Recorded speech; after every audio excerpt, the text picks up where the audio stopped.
হরে কৃষ্ণ কৃষ্ণ কৃষ্ণ হরে হরে, হরে রাম রাম রাম হরে হরে। জয় গুরুদেবের জয়, জয় রাধাকৃষ্ণের জয়, জয় সকল সনাতনী ভক্তদের জয়, জয় গৌরনিতাই সীতানাথের জয়। হরে কৃষ্ণ। আজ আমি যে আলোচনা নিয়ে আসছি,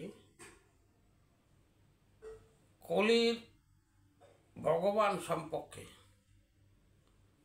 আমরা কলিতে গৌরাঙ্গ মহাপ্রভুই একমাত্র আমরা ভগবান বা অবতার বলে থাকি। আসলে গৌরাঙ্গ মহাপ্রভু কি অবতার? এই প্রশ্নটা সবার ভিতরেই জাগে। গৌরাঙ্গ মহাপ্রভু কলিতে যে আসছে, সে কি অবতার রূপে আসছে? না, সে কিন্তু অবতার রূপে না, অবতীর্ণ। অবতার আর অবতীর্ণ দুইটার মধ্যে পার্থক্য। অন্যান্য যুগে যে ভগবান আসছে, রাম কৃষ্ণ, তাদের কিন্তু অবতার রূপে আসছে। আর কলিতে কিন্তু সন্ধ্যায় আসছে প্রথম। অন্যান্য যুগে কিন্তু যোগের শেষে আসে, ত্রেতা যুগের শেষ ভাগ, আবার কৃষ্ণ দাপর যুগের শেষ ভাগ। কিন্তু গৌরাঙ্গ মহাপ্রভু প্রথম ভাগে এসেছে। 5000 বছর অতিবাহিত হওয়ার পরে আসছে, মানে কলির শুরু। তাই সে অবতীর্ণ হয়ে আসছেন। অবতীর্ণ হইল, অবতার আসছে কিন্তু উন্নত ধরনের, উত্তীর্ণ ধরনের অবতার। যে অবতীর্ণ রূপে আসছেন কিরকম? সে নিজকে কখনো ভগবান বলে স্বীকার দেন নাই, তিনি ভক্ত রূপে এসেছেন। ভগবান কিন্তু সে নিজেই কিন্তু পূর্ণভাবে এসেছেন। সে নিজেই রাধা কৃষ্ণ, দুইয়ে এক। সে কিন্তু একবারে পূর্ণ ভগবান। সে আসছেন শুধু জীবকে আদেশ করার জন্য, সে আসে নাই। নিজে ভক্ত হয়ে কিভাবে ভগবানের উপাসনা করতে হয়, কিভাবে ভগবানকে প্রাপ্তি হইতে হয়, সে নিজে ভক্ত হয়ে তা কিন্তু প্রচার করে গিয়েছেন। অন্যান্য যুগে কিন্তু নিজে কিন্তু ভক্ত হয় নাই।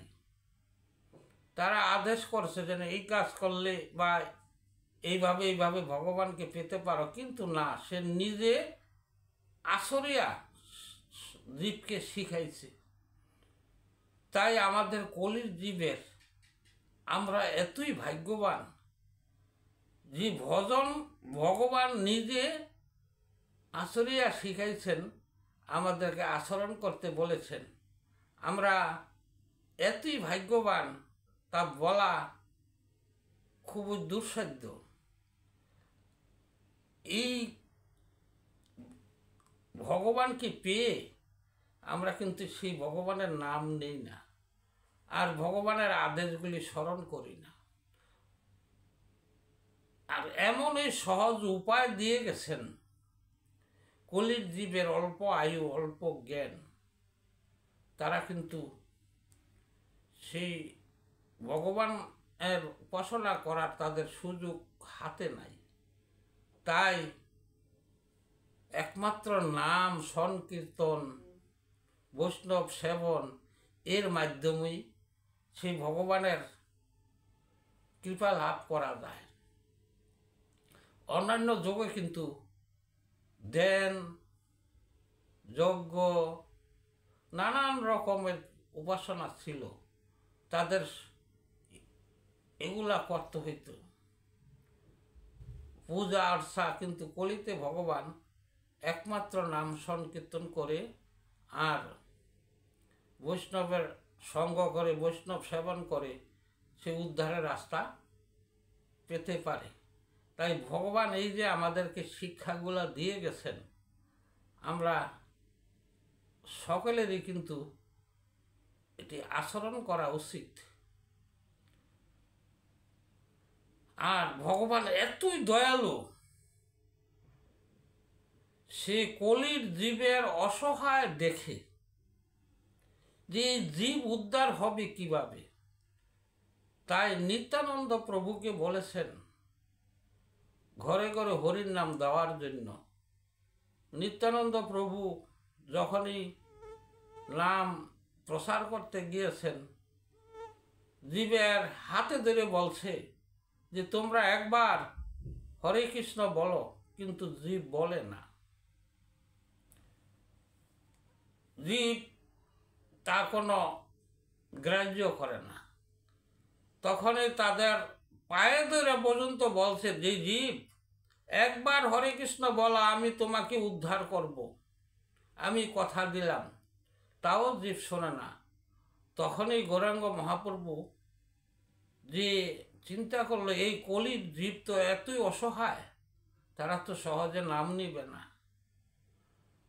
তাই তিনি বললেন যে আমি এই কলির জীবের নাম উদ্ধারের জন্য নাম বাতাসের মাধ্যমে ছেড়ে দিব। সমগ্র গাছপালা, তরু লতা, জীব জন্তু যাই আছে সবাই এই নাম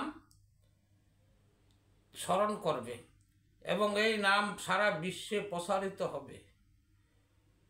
আমরা এত সুযোগ সুবিধা পাইও আমরা ভগবানের নাম স্মরণ করি না, এতই আমরা দুর্ভাগা। তখনই এই নাম সে প্রচার করে দিল বাতাসের মাধ্যমে। এখন আমরা তাই ধন্যবাদ, আমরা কিন্তু খুব ধন্য। এই ধন্য কলিতে সামান্য কিছু যদিও ভজন করে, তাও ভগবানের কৃপা পাওয়া যায়। তাই আমরা করতে চাই না। তাই সাধুগুরু বৈষ্ণবদের কাছে আমার প্রার্থনা, আপনারা সকলেই কৃষ্ণ ভক্ত হন এবং গৌর ভক্ত হন। আমার আলোচনায় যদি কোনো ভুল হয় আমাকে ক্ষমা দৃষ্টিতে রাখবেন। আমি এইখানে আমার আলোচনা বিশ্রাম নিলাম। হরে কৃষ্ণ কৃষ্ণ কৃষ্ণ হরে হরে, হরে রাম রাম রাম হরে হরে।